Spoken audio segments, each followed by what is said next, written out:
नमस्कार, मेरा नाम मोहित गोस्वामी और आप देख रहे हैं क्राइम वीक न्यूज़।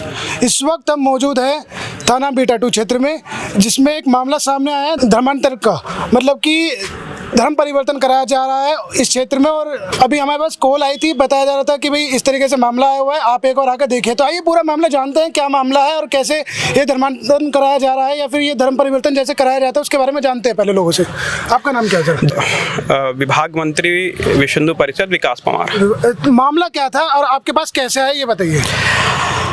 समाज के ही लोगों के द्वारा ये मामला हमारे पास आया था, क्योंकि विश्व हिंदू परिषद के कार्यकर्ताओं के पास ये विषय पहुंचा।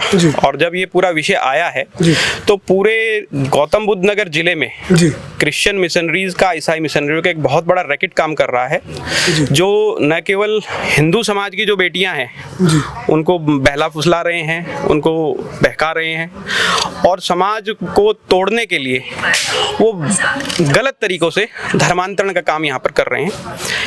अभी जो विषय आया है, अमीन नाम का एक लड़का है, उसकी बहन ममता है, उसके परिवार के लोग हैं, वे सभी लोग यहाँ पर धर्मांतरण का काम करते हैं। तो एक बहुत बड़ा रैकेट ये चल रहा है और इस रैकेट की जांच हो, इन पर मुकदमे दर्ज किए जाएं, इन पर कार्रवाई हो, ऐसी हमारी विश्व हिंदू परिषद की मांग है। अभी आप थाने पर आए हैं और आपने यहाँ पे शिकायत वगैरह पूरी तरीके से करवा दी है, आगे की क्या कार्रवाई करना चाह रहे हैं आप? देखिए, हम लोग के लिए बड़ा दुख का विषय है कि नोएडा क्षेत्र की जो पुलिस है और प्रशासन है, उसने इन विषयों पर अपने आंखों पर पट्टी बांध रखी है, कानों में रुई लगाई हुई है।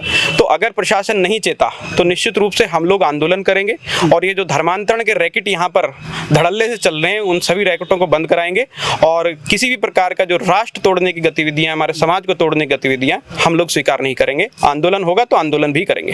ये परिवारजनक आपके साथ आए हुए हैं, इन्होंने क्या आपसे दरख्वास्त की थी या क्या बताया था आपको?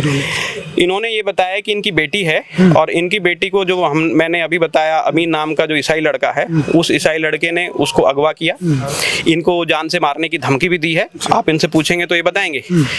हम लोगों ने पुलिस में तहरीर भी दी है और हमारी यही मांग है पुलिस से कि उन पर सख्त से सख्त कार्रवाई होनी चाहिए। बाकी यहाँ पर ये परिवार के लोग हैं, अगर इन पर किसी प्रकार की आंच आएगी तो हम लोग बर्दाश्त नहीं करेंगे। तो इसकी जिम्मेदारी फिर आपने अभी पुलिस को पुलिस को सूचना करी है, पुलिस को तहरीर भी दी गई है और पुलिस से हमारी मांग है कि उनके ऊपर कड़ी से कड़ी धाराओं में मुकदमा दर्ज करके कार्रवाई की जाए और ये जितनी भी धर्मांतरण की गतिविधियां इस क्षेत्र में चल रही हैं वो सारी बंद कराई जाए। इस मामले से जुड़े हुए हमारे पास अभी माता पिता हैं साथ में, तो आइए एक बार उनसे बात कर लेते हैं, उनका क्या कहना है इस मामले में। आपका नाम बताइए और आप बताइए। मेरा नाम है मीरा। जी, क्या था, आपको कैसे पता चला कि भाई ये धर्मांतरण हो रहा है या आपको कैसे चीजें सामने आई आपके? हमारी लड़की माने कॉलेज में इंटरनेट कॉलेज में पढ़ती थी, 12th कर रही थी और उसकी सहेली एक भसला फुसला के ले गई। ममता नाम की वो लड़की थी और फिर इस लड़के का अमीन उसे। आपकी बड़ी बहन हो? हाँ जी, मेरी बड़ी बहन है वो। अच्छा, आपकी बड़ी बहन। मेरा नाम महक है, मेरी बहन है और ये 12 तारीख को मेरी बहन से मिलने आया था, धमकी भी दी थी, बोलने लगा कि जहाँ तू देखेगी वहीं तुझे मार दूंगा, ऐसे मतलब हाँ धमकी दी थी एक तरीके से। और जिस दिन हमें पता चला कि ये मतलब इन दोनों का कुछ संबंध है तो पापा के पास हम लोगों ने उसे डाटा, फोन भी तोड़ दिया उसका। फिर उसके अगले दिन अमीन नाम के लड़के का पापा के पास कॉल आया था तो धमकी दी थी कि अगर हम लड़की की शादी कहीं और की तो मेरे सामने कोई IAS वाईएस कोई कुछ नहीं कर लेगा मेरा। ये शिकायत आपने पापा को सबको बताया? हाँ, पापा से बात की थी, उस लड़के का कॉल आया था, रिकॉर्डिंग भी है पापा के पास। रिकॉर्डिंग है। तो आप क्या कहना चाह रहे थे, आप बताइए, आप क्या कर रहे थे? जी, हमको 8 तारीख में धमकी आई, बोले शादी कहीं और की। अच्छा। तो फिर मेरे को ना कोई अधिकारी लगता है ना कोई लगता है, मैं हूँ, मेरे साथ शादी करनी पड़ेगी। अच्छा, हाँ जी। तो अभी आप इन लोगों के साथ आए हैं तो आपने इन लोगों के पास आप कैसे पहुँचे? हम लोग जो हमारे एक मिलने वाले थे उन्होंने कॉल किया, बोले ऐसे ऐसी बात है, तो सब लोग इकट्ठे हो गए यार ऐसे। तब उससे पहले आपने थाने में कोई सूचना दी थी? ना, पहले नहीं दी, फिर इन्होंने दिलाई। हाँ, गुमशुदगी दिलाई थी। अच्छा, गुमशुदगी की रिपोर्ट आपने लिखवाई थी? फिर धमकी आई तो फिर हमने फिर FIR की। जी। तो अभी परिवारजनों का कहना है कि हमने यहाँ पे सूचना दे दी है और जो भी तहरीर है वो करवा दी है, बाकी आगे की कार्रवाई कानून करेगा। परंतु यहाँ पे संगठन का कहना भी है कि हम भी आगे लड़ाई लड़ेंगे। तो आइए एक बार इनसे बात कर लेते हैं कि आखिर इनकी आखिरी मांगे क्या है, या फिर आप आगे क्या कदम उठाएंगे बड़ा। देखिए, यहाँ पर जितना भी क्रिश्चियन मिशनरीज का रैकेट चल रहा है उसकी एक उच्च स्तरीय जांच होनी चाहिए।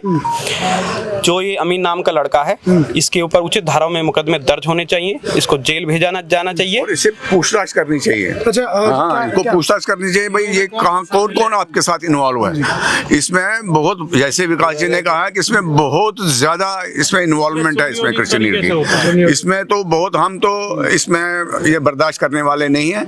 विश्व इसमें हम इसमें धरना।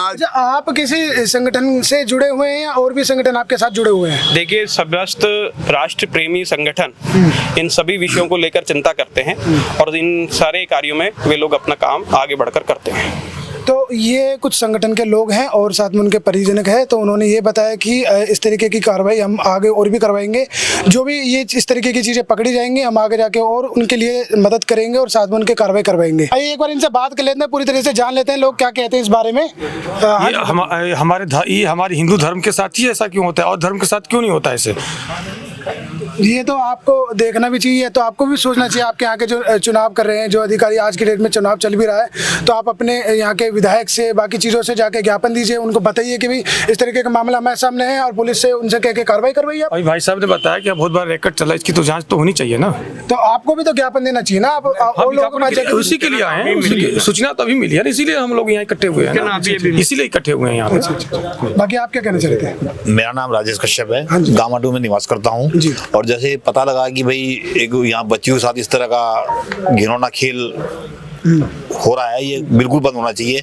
और इनकी बिटिया, इनको पुलिस से भी मेरा अनुरोध है, शासन प्रशासन अनुरोध है कि उनकी बिटिया इनको इनके सुपुर्द करनी चाहिए ताकि अपने परिवार में खुशी रह सके। इनकी बहुत बुरी हालत है, ये रो रो के पागल हो रखे हैं, तो ताकि इनकी बिटिया घर जाए इनको, और पुलिस को भी इनको सपोर्ट करना चाहिए कि भाई ताकि ये इस तरह का जो घटना घट रही है ग्रेडोना की बहुत निंदनीय है, क्योंकि बाहर से लोग आ रहे हैं एक विश्वास के लिए आ रहे हैं, परंतु यहाँ पे अगर शासन प्रशासन आग मूंद लेगा तो फिर कौन आएगा, तो ग्रेडोना खत्म हो जाएगा। तो हमारा अनुरोध यही है कि पुलिस प्रशासन से भी कि इनको जल्दी जल्दी इनकी बिटिया को इनके हवाले करें, और जो आदमी इस तरह के कृतज्ञ जो काम कर रहे हैं उनके खिलाफ सख्त से कार्रवाई हो, ताकि मैसेज आए पूरे शासन उसमें क्षेत्र में कि अगर किसी ने गलती किया तो उसका परिणाम गलती होगा। तो ये थे कुछ लोग हमारे साथ, जिन्होंने बोला कि इनकी बेटी इनको सौंपी जाए और कड़ी से कड़ी कार्रवाई की जाए। तब तक के लिए आप देखते रहिए क्राइम वीक न्यूज़। मैं मोहित गोस्वामी, कैमरामैन अभिषेक के साथ।